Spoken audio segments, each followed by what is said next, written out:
Snaking its way through the countryside of Southern Virginia, this beautiful 3.2-mile strip of asphalt has been around since 1957.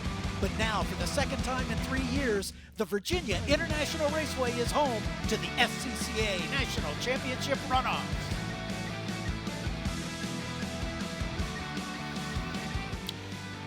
Welcome everybody to what has become once again a fairly treacherously wet and sodden Virginia International Raceway, but the racing here at the 59th running of SCCA's National Championship Runoffs has been nonetheless very exciting. Our broadcast brought to you for this race by Mazda, and it is the run for the gold in FE2, or Formula Enterprises 2. And before we go any deeper into the coverage, I just want to take a moment to recognize a man by the name of Scott Redditch, who set a record in this category, one for number of wins, but also broke one of the longest standing records in SCCA history of consecutive poles, setting 8 consecutive poles in this category.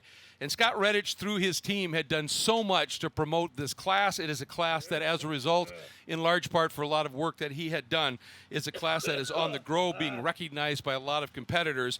And unfortunately, in April of this year, Scott Redditch suddenly passed away at the age of 37. And we just wanted to acknowledge, one, his skills, two, his contribution to this class, and three, just his character as an absolutely great guy. He is definitely missed. So thank you so much. There you see in memory of Scott Redditch being acknowledged here in so many of the cars in this class. So, and with that, let's get down to Hayward Wagner. Well, Greg, that was my entire build-up as well. So touche, well done, sir. We are here on the FE2 grid. It is damp. We actually appear to have a couple of cars missing. I don't know if they're super late to grid or if they're not going to be here, but either our front row, one of our front row or second row cars. But yeah, to your point where this all started, Scott Redditch being honored here on grid. You'll see several of the cars carrying this sticker right here in memory of Scott, and of course Adam Jitterjohn down there is driving Scott's car, is going to try to do it proud today. But definitely a lot of people here on grid thinking about Scott. Yeah, absolutely, and Hayward, thank you for that, and worth mentioning it multiple times. He was such a contributor to this category, no question about it. And I have a feeling this is a race that he would have liked to have been in, just because this is one of the ultimate challenges. Open wheel cars, open cockpit. You're driving this 3 1/4 essentially mile 17 turn track. It is completely awash.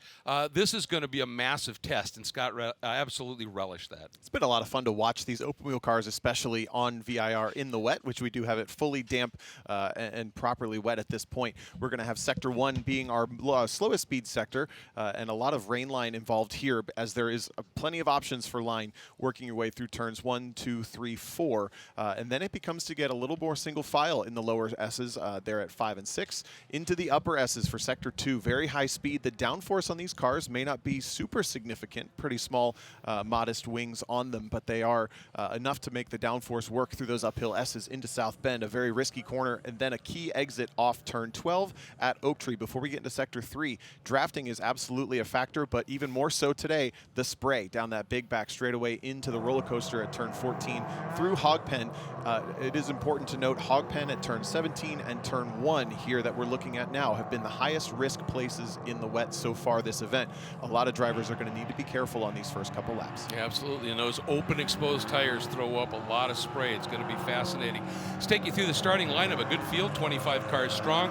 The number 10 starting 25th is Keith McDonald out of Ransom, West Virginia, the Washington, D.C. region. Then starting in the 24th spot, 111, Roy Hillenberg in the Hillenberg Motorsports entry and running for Houston region. Starting 23rd, the number 80 of Colin Rackley from Clinton, North Carolina, running for the North Carolina region, as is the driver, the number 22, the number 38, starting 22nd, Alistair McEwen from Miami, Florida. He, though, runs for North Carolina region. Then starting 21st, in the number 0 is James Regan, and he runs in the New England region. Then starting in the 20th spot will be the number 145, Brian Yates out of Kemmersville, North Carolina, in the NCR region, North Carolina region. Starting in the 19th spot, number 33, Sam Harrington out of Vicksburg, Maryland, running in Washington, D.C. region, is his home region, in the Harper Home Services FE2. Starting in the 18th spot, number 27, Dean Opperman out of Plainfield, Illinois, runs out of Chicago region. Starting in the 17th spot, the number 86, Eric Cruz out of Barhamsville, Virginia, runs for the North Carolina region. Starting in the 16th spot, number 45, Tom Burt out of Woodway, Washington, and he is running the Bulldog Motorsports entry. Starting in the 15th spot, number 29, Kelton Yago out of Alexandria, Virginia, runs in the Washington, D.C. region. Starting in the 14th spot, number 83 is Thomas Green out of Sorrento, Florida. Central Florida is his region. Starting in the 13th spot, number 79, Lee Rackley out of Clinton, North Carolina, runs out of NCR. Then in the 12th starting spot, the 09, Sterling Hamilton out of Seneca, South Carolina, and drives for the Central Carolina region. Starting in the 11th spot, number 22, John Yeatman out of Cave Creek, Arizona. His home region, though, is San Francisco region. Starting in the 10th spot, the number 19 of Todd Vanacore out of Ormond Beach, Florida, runs out of the Central Florida region. Starting in the 9th spot, the number 39, Owen McAllister out of Mooresville, North Carolina, runs for the Texas region, however. Starting in the 8th spot, number 73, Paul Schneider, a veteran of this category. This is his home track, Charlotte, North Carolina. His home, he runs for the Central Carolina region. Starting in the 7th spot, number 17 is Adam Jennerjohn out of Valencia, California.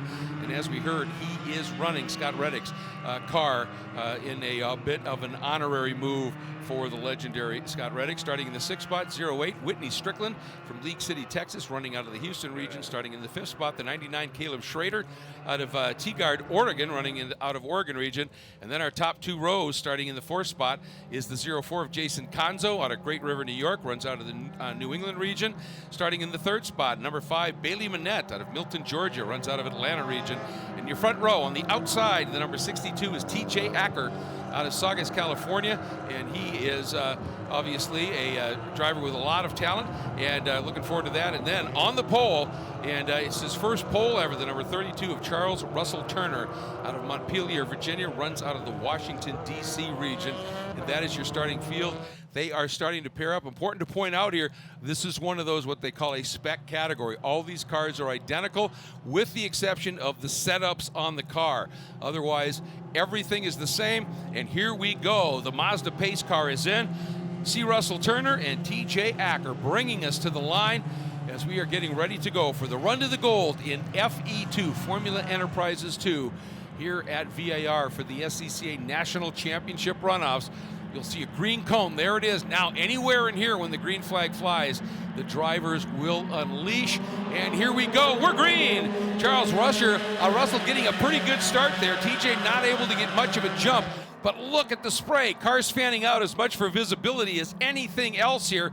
And it is Russell Turner leading down and into the first turn. Big move, though, up and around the outside. Wow, Jason Conzo is that black 04 that made a move. We have a spin in the background, but there's only a couple cars back there. It looks like everyone's going to file through. Conzo, a big power mover on the outside of Russ Turner to take the lead. He's going to challenge it, but Russ Turner raced in these conditions in Spec Racer Ford. He knows where he's going.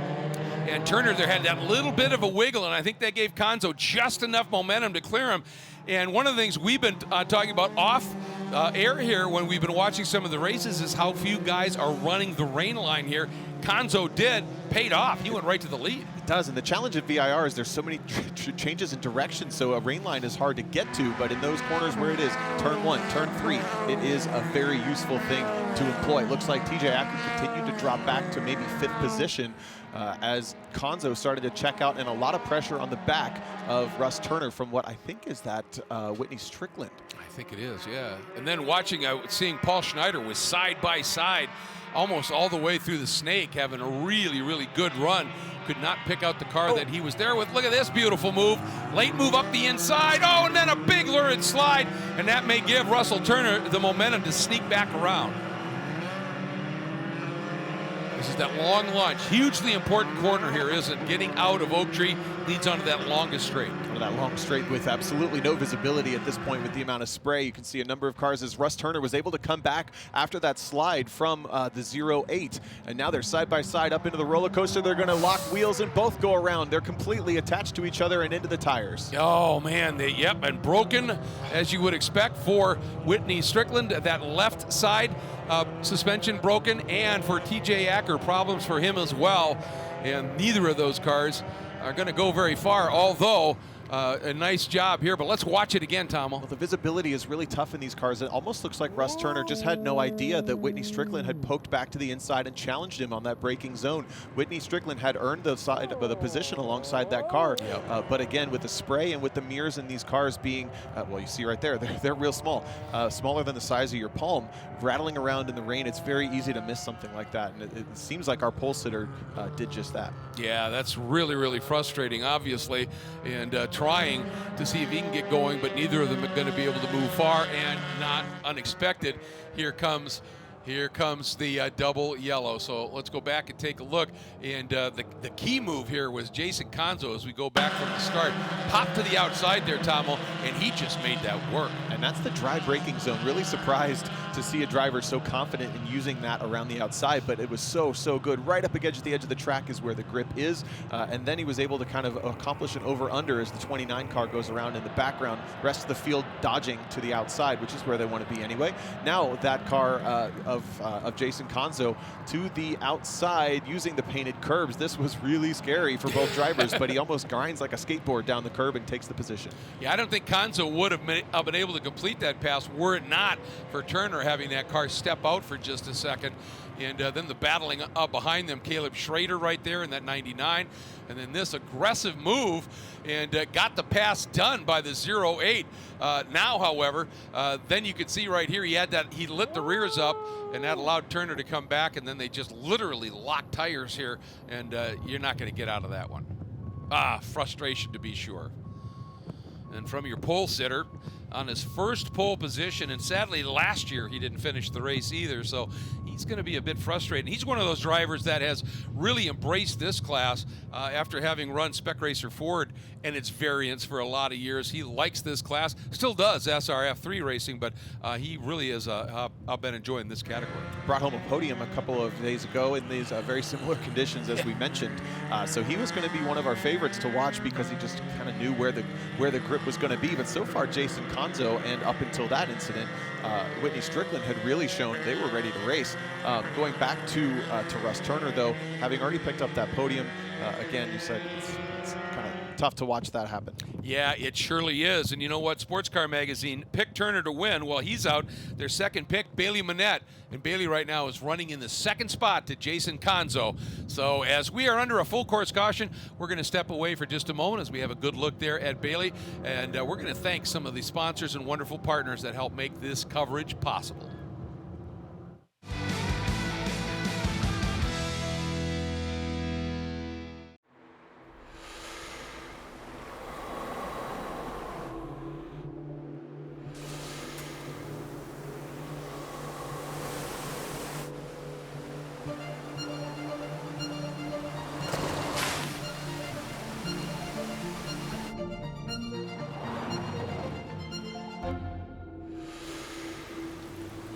Introducing the first ever Mazda CX-50.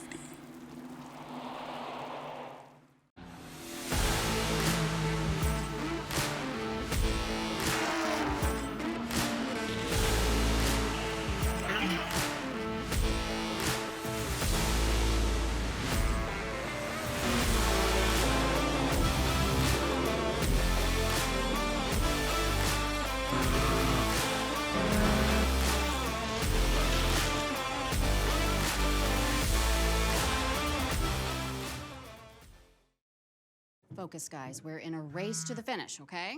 Here's where the rubber meets the road. Have these initiatives moved the needle, like, at all? Well, let's shift gears a minute. We're really kind of at the apex here. We need to put the pedal to the metal. We need to nail those hairpin turns, cross that finish line, and take that checkered flag. Woo! Hit the track with the world's largest motorsports calendar, track day insurance, and more.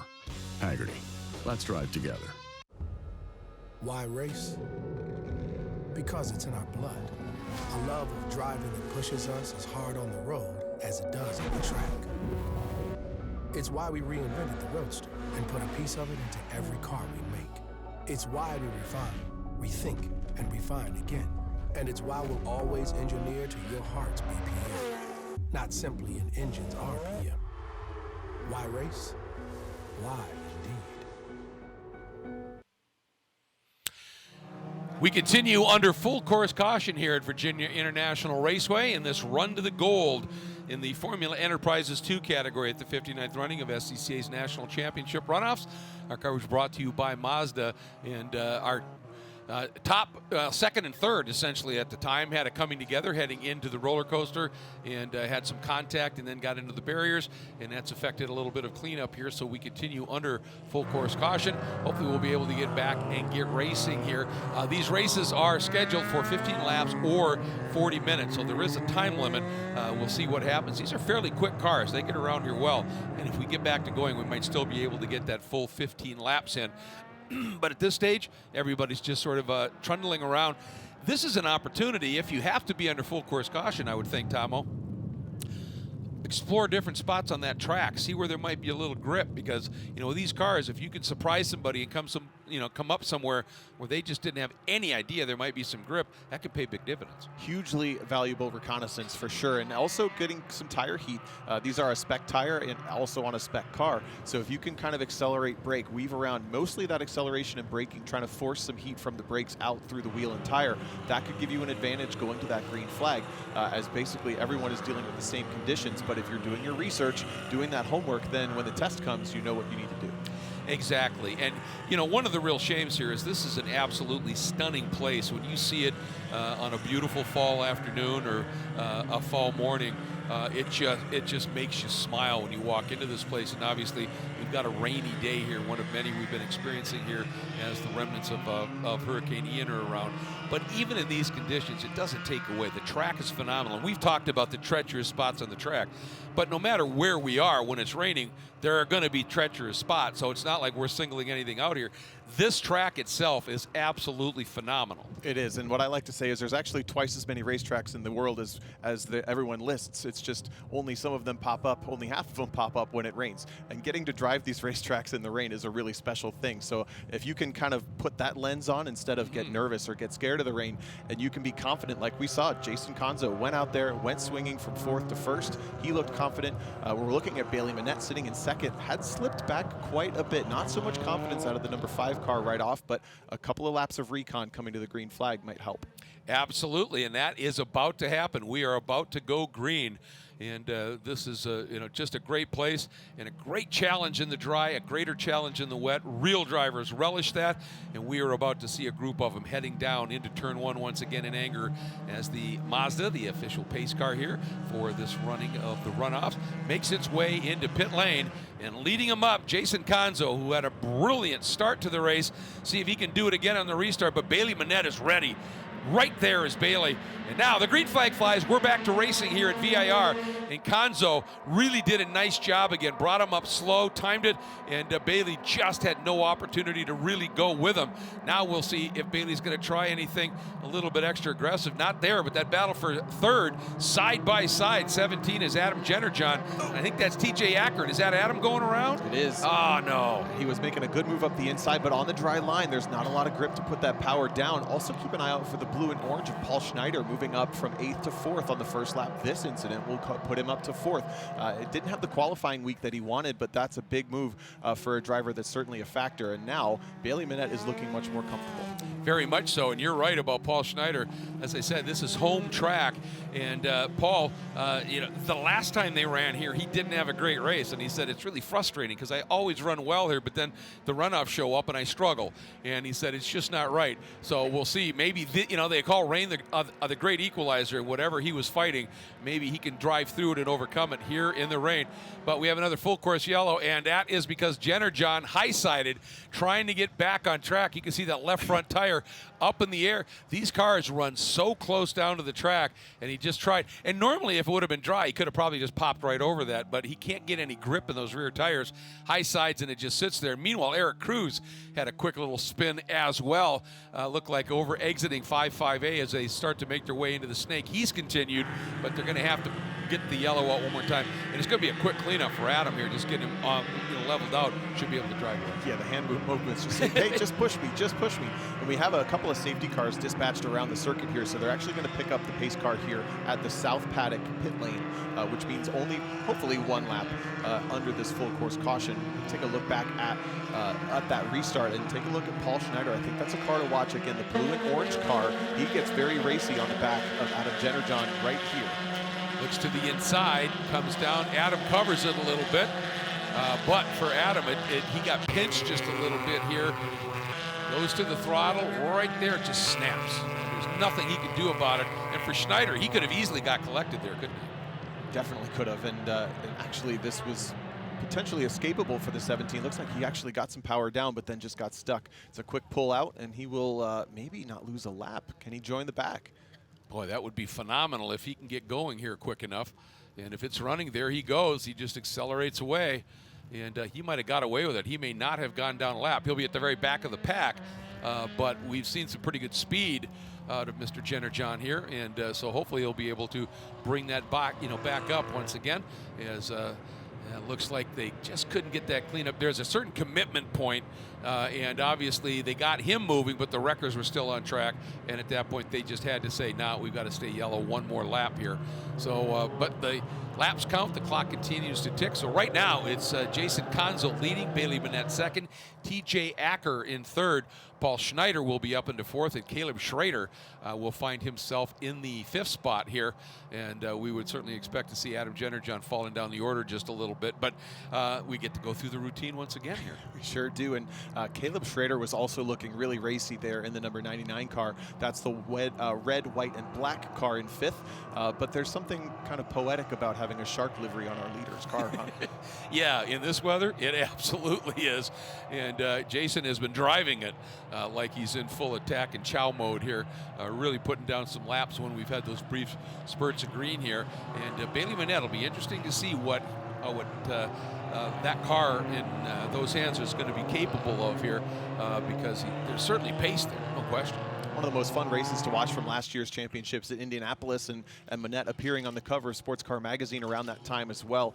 It seems to be a Mercedes reference livery on that car. It's a really cool looking open wheel machine. And as you mentioned, these are basically a spec race. They're the open wheel formula version of Spec Racer Ford, or Spec Miata, if you will. Maybe not Spec Miata, but a very cool kind of entry formula class to get used to racing low downforce, really quick kind of spec racing formula cars for a lot of these drivers who are aspiring race car drivers to higher levels. And like the SRF categories, the Enterprises in the Formula Enterprises name, it's one of the two cars that is designed, built, and produced by the SCCA Enterprises department to try and attract new talent in. But it's become a really popular class, and it's become kind of a destination class as well, and that's great. It's the size of the fields are really growing, and I love to see that. Definitely. And you ask, where's FE? There's a 2. What's FE1? It actually grew from the exact same chassis, but they moved engines from the Mazda 2.3 liter to the 2 liter, and a better sequential transmission. And those cars took an update, phased to FE2, and now you're watching all of these cars basically at that exact same spec line. A really cool package. And which maybe explain, you just said they went from a 2.3 liter to a 2 liter, and it's like, well, if you're upgrading, why do you put in a smaller motor? Because it's a lot more racing performance oriented. A lot more snappy, a lot more to it here, and that makes and drivers. We've talked about it how many times? Drivers, you guys, Tom, are just greedy, and an opportunity for a little bit more power in the back, you're going to take it. And don't forget whiners. We're good whiners too. Oh yeah. Well, that's part of the racer's handbook, isn't it? Yes. I would have had pole, except. Yeah, those. But obviously, you don't get to the front of anything if you don't pursue any possible advancement you can get, whether it's in speed, in terms of horsepower, whether it's tires, whether it's, chassis improvements. That's what it's all about. That's why you actually have practice sessions, is to be able to tweak, make the car better. So, all right, I think we're going to be going back to green this time. Looks like the lights are out on the Mazda, the MX-5 safety car. So bringing them around again, Jason Conzo with Bailey Monette right there behind. Then TJ Acker, Schneider, Caleb Schrader, and Sterling Hamilton, Todd Vanacore, John Yeatman. We are getting ready to go green one more time. And again, Conzo bringing him up. Now drops the hammer. We are back to green. And look at the move by TJ Acker. He may be able to do something with Monette. He really timed that beautifully. Goes to the outside, checks back up to the inside as we come back down to the braking zone, and it's Paul Schrader, the first one to kind of pop out towards that inside line. Now everyone knows the grip has to be on the outside now. They're all kind of working their way out that way. All right, now let's see if everybody can get through this lap and starting to put some stuff down. But look at this, 3 abreast for just an instant. Down to the inside is Schrader, and Schrader trying to counter that move, couldn't quite get it done. I think that might be Caleb Schrader. Schrader's through, and that was Sterling Hamilton. That was Sterling Hamilton, in the black car that also went through. So we were watching Schrader, and he actually loses 2 positions on this restart. Jason Conzo started to check out a bit. Here is Schrader, and now I think that's Vanacore right behind him. So everybody working through that technical first few corners, now into the snake. And once again here, that visibility, not just the wings, but also the tires throwing huge volumes of water up into the air here. Just look at the spray. Closest battle on the track is TJ Acker in the white with black, and then Caleb Schrader looking pretty racy in the white with red and black right behind. The field is stringing out pretty nicely, and I wonder if that's just, is that the spray that's maybe losing some confidence for each driver to stay close to the car in front? I think it might well be. I mean, it's pretty pervasive right now, and you get down onto this long straight, and of course the faster you go, the greater the spray. And this is where you'll start to see guys fanning out just a little bit. And, you know, obviously it's not trying to get air to the radiators or any of that. It's just literally trying to be able to see. And the guy in these conditions who always has the greatest benefit by far is the leader. Wouldn't put it past anybody to pull in front of the car that's right behind them to make sure they get as much spray as possible. A couple drivers have said that they absolutely think about that kind of stuff, but TJ Acker leaps off of the roller coaster down the hill, trying to be in pursuit of Bailey Monette, who is losing a bit of touch with Jason Conzo. One of the guys in my home region, which we used to race at VIRginia International Raceway, and that was back on the old full 3-mile layout. And there was a seam right down the middle of that track, all the way down that 5,000-foot straight. And when it rained, he said he would always make sure he put a tire right on top of that seam because it would fill with water and it would just throw huge spray. And he said, that's just one of the tools in the toolbox. You know, you do what you can to win. That's the whole idea here. Funny till you're hydroplaning yourself off the track. Ooh, fast hands for TJ Acker, nice trying to get to the rain line across the braking zone for turn 1. And that's part of the thing when you're running the rain line eventually, and it allows you to run quicker. At some point, you're going to have to cross the normal line where you get that, you know, the rubber's embedded and the oils and the stuff, and the rubber can be slick, and you've got to be prepared for that. And the faster you go, the more high risk that becomes because you're obviously carrying more speed on the rain line around the dry. Woo. But then you have to cross that rain line or that dry line still very carefully, so it's a careful balance. Do I say it? That was Sterling car control. Out of Sterling Hamilton. Exactly. And again, you can see just these little margins here. Everybody given, for the most part, everybody a little bit of space here. And I really think, you know, I think Jason Conzo's got a really good car right now, and he is wheeling it beautifully. But right now, visibility is just such a huge factor, and I really think that is really impeding these guys, and it's just difficult to deal with it. Wow, he went right to the outside edge there, so that's the other part of it. He is using all the track and just dropping the hammer right now. I think he understands, I've got such an advantage right now. Make good on it. It's just at a next level. He was about 3 seconds a lap faster than Bailey Monette and the rest of the field last time through, but Monette has certainly picked it up, actually faster than Jason Conzo this time through Sector 2, which confirms our theory that maybe visibility is the biggest hindrance right now. Taking a great look at that shark livery on Jason Conzo's car, fast hands through the apex, but then gets the power down, and he is continuing to pull out just a tiny little bit, but Monette is responding. And here's a little factoid for you about how impressive this drive is. First time at the runoffs. He's a rookie. Wow. Doing a heck of a job. Had a bit of a hiccup in qualifying day 2, put the car in the wall, but they got it repaired, light damage to it, and then back out for day 3 of qualifying as we look at some battles back further in the field. Yeah, Dean Opperman, James Regan having a good battle there. There's the, I think that's the 38 of Alistair McEwen, that green car. So anywhere you look on the track here, this is a nice sized field, and there's some serious racing going on. And just to let you know, even though this is Conzo's first ever time at the runoffs, this season in the Hoosier Super Tour, which is sort of the top tier of SCCA National Racing. A couple of wins, 4 podiums, but check this out. In the Majors Tour, which is for his division and everything, 6 wins, 4 poles. So he has shown his speed. He's just never before made it to the runoffs, and he's letting everybody know, keep an eye on me. There's that battle with the number 38 of Alistair McEwen, right behind him, James Regan. That's a good solid battle, and it's in 13th right now. Dean Opperman had just managed to sneak through on both of these guys. But this is, part of what racing is all about. You're not always going to be out there up front for the win, but you generally will find somebody on track that's running near your pace, and you can get into great scraps, and it may be outside of the top 10. You get done with the race, the helmet comes off, you get a grin ear to ear because you really had a fun battle with somebody, and that's very special. I would pick a good race that's close with another car overlapping by myself every single day.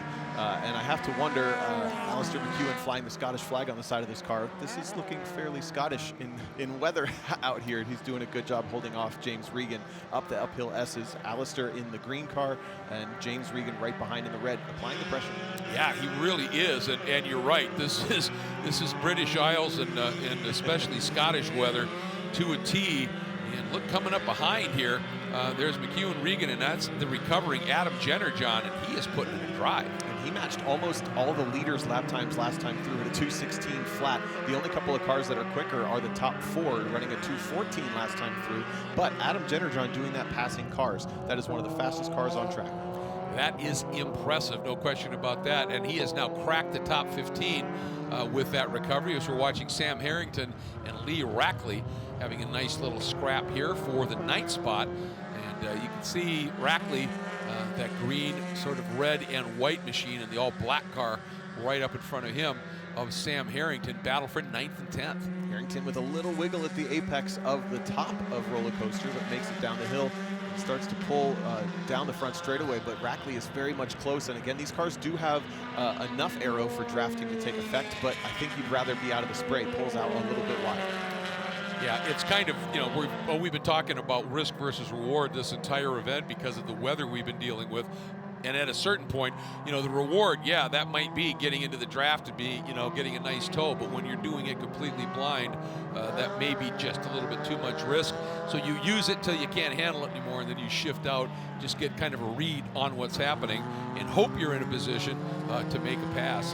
And that's the tough thing when you get into these conditions in open wheel cars, is if you're going to make a pass, eventually you got to get up close and get into the spray. And in a moment here, Sterling Hamilton just had it get away from him, and gee, guess where? Outside of turn 1, it looks like. Turn 1 so treacherous, and there's a lot more terrain there than the camera shows. You go downhill through the braking zone, and then uphill through the turn-in, and then downhill once more through the exit of that corner. So the corner is actually highest at about the midpoint, which means it puddles on either the entry and exit.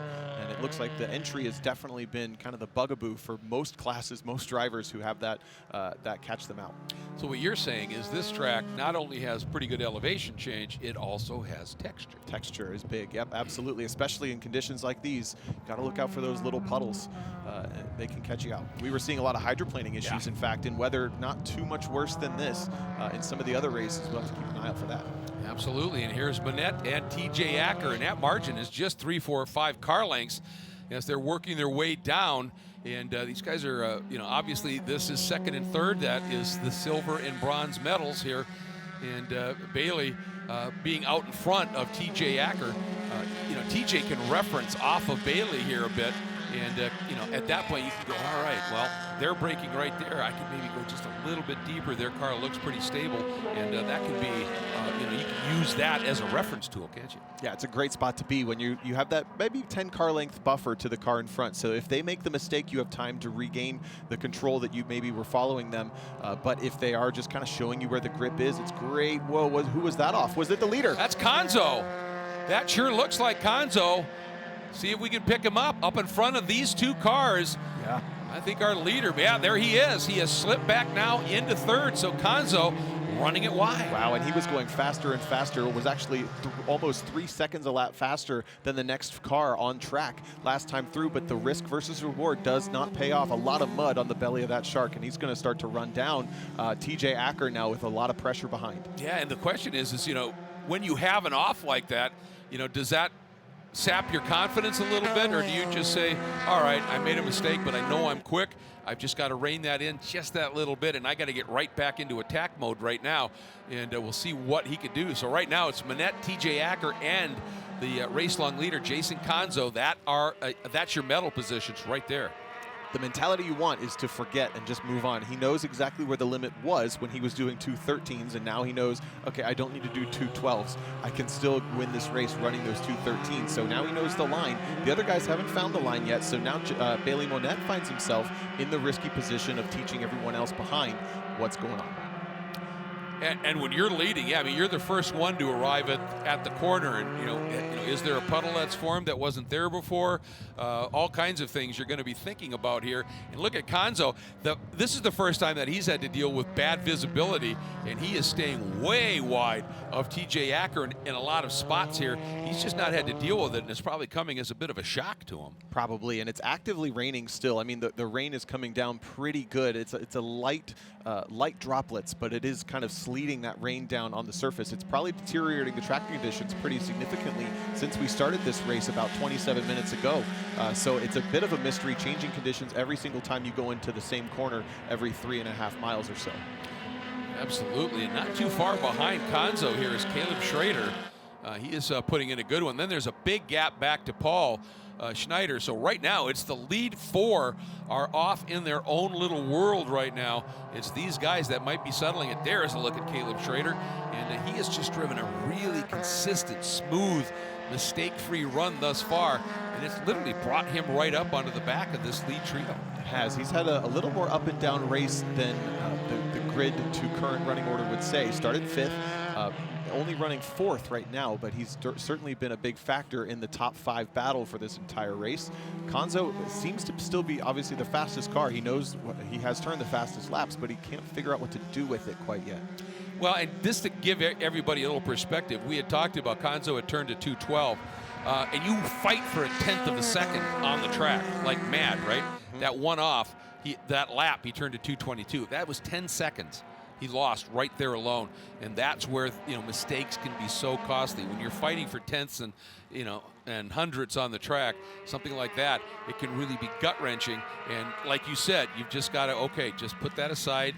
Don't let the red mist here control me. Just really focus it and let's get going here. And Conzo trying to really open up the run through that oak tree turn to try and get a good drive here. And the biggest thing is, obviously when it's this wet, side loads are difficult. So you want to get the car straightened out as soon as you can, because then that means you can get the power sooner and not have input into the front tires, right? Exactly. Just kind of point and shoot everything up as you see Jason Conzo still weaving everywhere he can to get some visibility. And I bet they can't even pick up braking points. They're probably driving more blind than they've ever driven before in these conditions. But saying that, TJ Acker and Jason Conzo were much closer to Bailey Monette this lap through Oak Tree than any other lap before. So if they can just get, it kind of reminds me of drifting. You have to get used to driving through the car in front of you smoke, which is terrifying. But you have to get used to it, and if you can get used to it over the next couple of laps or 10 minutes, whichever comes first, like Jason Conzo looks to be doing, then that's the driver that's going to make the pass. You can see they do have a rain light that flashes in the back, but the spray right now is so heavy, it's almost tough to see that. Conzo, this is the closest he's been to TJ Acker since he regathered and got back on the track, and so he's chipping away at it. And the good news for him is that up front, Monette is not exactly driving away right now. And Conzo's last lap a little bit quicker by about a half a second, and that's what's brought him up to the back of TJ Acker. But they're, Monette's not dropping him right now. And the problem is that if he gets up into a battle with TJ like he is here, that could happen. He needs, if he's going to make the pass when he makes it, we got that curve pretty good. He's got to make it decisively so they're not battling each other and letting Monette get away. He does. Needs to make quick work of that job to get by. And this is the section of track that is slowest and therefore the least amount of spray. It looks like where he's the most confident to get close. And again, it's very easy, especially with the mirrors in these cars. I have to emphasize, hold your palm out. It's smaller than that, and they're vibrating at 120 miles an hour at certain places on this track. It's very, very difficult to know where cars are around you in a car like this. Well, and the thing is, think about where that mirror sits. You look at it, even, if you would normally see it clearly, you've got spray off of that rear tire on that side that could completely disguise that car. This is the number 27, Dean Opperman, who was on the door, knocking on the door of a top 10, and he has come to a stop right now. Let's take a look and see what happens here. He's the third car. They're the lighter teal machine. Tried to turn down underneath a little bit, tighten that radius up a little bit, and it just wouldn't stand for it. Mirror incident to Adam Jennerjohn's spin there at the restart, which, real quick, Adam Jennerjohn, fastest car on the track last time through by well over a second. So he's still charging forward, sitting 8th, but this is the battle for 2nd, essentially the battle for 1st. The podium still up for contention here. Yeah, it's been a great charge through the field. When you consider the visibility he's dealing with, Adam Jennerjohn is doing a superb drive right now. We look at Jason Conzo, close again to TJ Acker, but is he close enough to be able to do anything? And when he gets right up there, he's dealing with all that spray. And the smart thing at that point for Acker is pretty much what he's doing. Just go down the middle of the track, and that's going to send spray out everywhere. And where does Conzo decide to go? This time, looks to the outside, and if he doesn't go off there, then maybe he could ramp it around. Oh, and look at this. He tried to get down the inside. Exact same thing we've been seeing. Back end stepped around, but he may have been able to control it. Let's see, he did. Wow, that was a great piece of car control. Look at him sawing at the wheel. He drove all the way through turn 2. His head turned as far left as possible. Where is he? Where is he? Can I turn in? That's how bad the visibility is right now. But now he can set his sights, and he's figured out a passing opportunity. That's even more important than getting the position away from TJ Acker, is now he knows how to make a pass happen. It's almost like when you're on the highway and you get suddenly surprised by some fog, and you're literally driving by the white stripe looking out of your window, and he's not going to be able to go anywhere. He's going to have to back up and then try and just drive on the flatter parts, and I can't get that out. It's the 83, and problem there for Thomas Green, the driver out of Sorrento, Florida. And he's either got to back it up, or we're going to probably have to go full course caution. Well, it looks like we are going full course caution. The biggest problem with that is I believe the SCCA transmissions in these cars don't have a reverse gear. So that's why we see these drivers stuck high side, and you're like, yeah, throw it in reverse. Come on, get out of there. I'm not 100% sure, but a lot of these sequential transmissions or transmissions in Formula cars, they don't have a reverse gear. Well, and there's the issue with, and the Sative, that's a sequential box, right? Exactly. Is what you're talking about. So you pull it back to go faster, down to get down through the gears, and then when you have a moment like this, that's what happens here. And on the one side here, the guy who's going to be loving this is Adam Jennerjohn, because he's been so fast, and this is going to pack him up. Because from Caleb Schrader, we talked about, who was running in 4th behind Monette, Acker, and Conzo, there was a gap of some 17 to 18 seconds back to Paul Schneider, Vanacore, Yeatman, and Jennerjohn. That evaporates, and with the speed he's been going, he might yet be in it with a chance at the medals. And there is the number 83, got it going. Good for him. Sure did. So we're going to collect the pace car up here, and we've been told from race control and in our pre-event briefings, they'll do everything they can, even excluding the 40-minute rule, to give every class a 2-lap run. They get a green-white checker. The problem is we're starting that second to last lap right now. So coming to the green flag next time would mean a green and white. I don't know if they're going to give them 1 lap or 2, but I assume with that car clear, we should get, fingers crossed, knock on wood, we should hopefully get at least that last lap. And the nice thing about the way this track is laid out, there are all kinds of circuit variations, and what that record, or that flatbed that is now no longer needed, it can just turn into what they call the Patriot course here. And then that next time around, the Mazda safety car can duck in, and at that point, we'll see if they are going to let them go, because they are just loath, and I understand it, especially in these conditions, to do essentially a green and white at the same time, which is 1 lap. Because what those generally produce is, yes, excitement, but also carnage. And that's not what club racing is all about. The last thing you want to do after you come to a great event is be stacking a bunch of parts instead of a complete car in at the end of it here. So they always try and give them, as you said, at least 2 laps to sort things out a little bit. Exactly. But again, the reality is we have 4 minutes remaining in the race and 1 lap theoretically on the board. So we'll wait to see what race control decides to do with that, but they should have plenty of time to get back to the start-finish straightaway with the slightly under 4 minutes remaining on the clock, and a lot of the field still kind of catching up. The thing I'm seeing, they're doing 50 miles an hour, look at how high the spray is flying off those tires. Yeah. It's just these tires pick it up and fling it.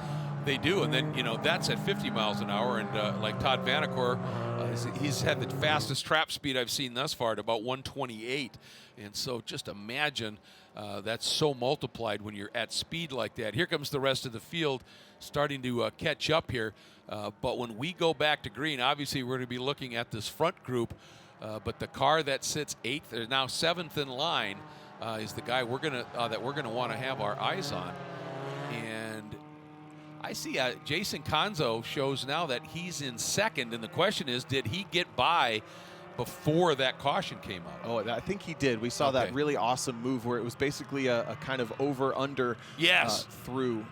That's right, where he was sideways all the way and made that move. Yeah. We just got a report, folks, from race control, checkered flag this time by. Checkered flag this time by. And part of it is, and you have to keep this in mind as well, folks, because obviously you get frustrated. Come on, we can go. Well, why can't we go? Some of these cars may not have enough fuel. You run enough fuel for the race plus a pace lap if you're really on your game. And so you want to be a little, I would think in club racing, you might have a little bit of a margin there. But there are just a lot of factors that race control has to consider here.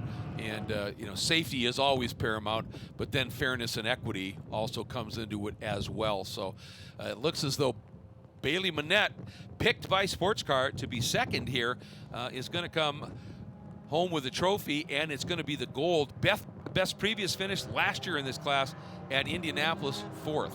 So not too bad a weekend. Not bad at all. Yeah. And a very clean, well-run race. Yes. Yeah. Oh, I think he just heard. Yeah, they just told him, and he is lit right now. The sad part is with the speed we were seeing, he would only have had a couple of laps to do anything. But boy, Adam Jennerjohn was going so quickly. He may have been able to take a crack at the top 5, but we'll save that for another year. And for Jason Conzo, coulda, woulda, shoulda, had that one moment. But what a race! And as you said, Bailey Monette, he never threw it off the track. Drove a very, very solid race. Minimized the risk, and what does it do? It gets you the best reward. He was the one that never crossed the line and did the best job doing so. Big waves out of the cockpit of that FE2, fist pumps in the air, double checkered flags for Bailey Monette. Absolutely. Comes from a racing-oriented family. The Monettes, they are based, Atlanta region, and every member of that family races something from big booming GT1 cars all the way down to Formula cars. And they just love it, and they're going to love this. An impressive run by Conzo was a rookie. We talked about that, his first ever runoffs, and he gets thrown in, and the pun here being, the pool reference in these conditions, but in the deep end, and comes through with a silver medal. That's not too shabby as a rookie. He really made his mark. I mean, from the very drop, that was the car that popped out and looked the strongest. And of course, he did cross that risk-reward line once. Put himself back in 2nd. He's really also one of the only cars that accomplished a pass in this race. It proved to be just very much a difficult visibility problem and grip problem to make a pass happen, and he figured that puzzle out. I think if he had a couple more attempts, he would have been very, very racy on the back. Yep. I'll tell you what, that celebration from Bailey in the car here, anybody who wonders as we take a look at the unofficial results, what a win at the runoffs when you are a dedicated Sports Car Club of America member, and that is your national championship. That says so much. You're seeing the intensity of that celebration. It's special. And I think as we've got this long cool-down lap here, very quickly here, I want to give a shout-out to the corner workers and all the volunteers. There's a lot of, this is a club, so everybody here for the most part is volunteering, but you've got grid workers, paddock workers, all that.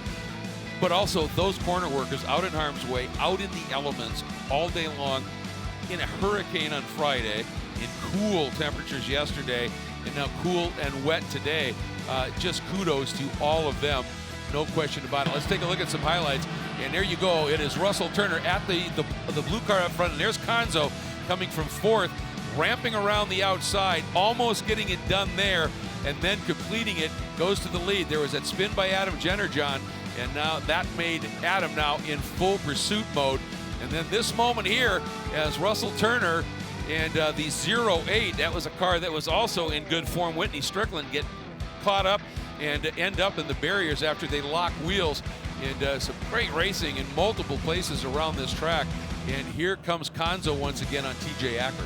This is that over-under, got to the rain line on the outside, squared it up, and then was able to put the power down nicely.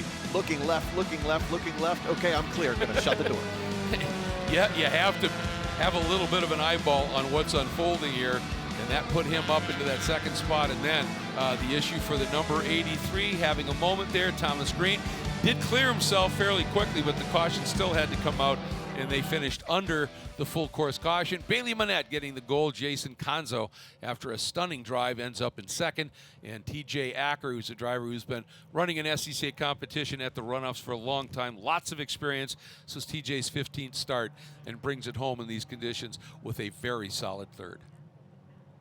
And they're going to be working their way around. And I want to take a moment while we're calling out all of the corner workers here. I think it's a right moment looking at these conditions to thank the Apex production camera people. Yeah. They're not just out in the elements, they're out elevated in the elements, up on platforms and scaffolds, and just doing an absolutely superb job in these conditions, bringing you the coverage here. So lucky to have such a good group working for us here. And everybody now making their way down into pit lane. Cannot wait to hear, watching that celebration from Bailey on that cool down lap. I can't wait to hear the interview. This is going to be just choice, I think. Oh yeah, good luck, Hayward.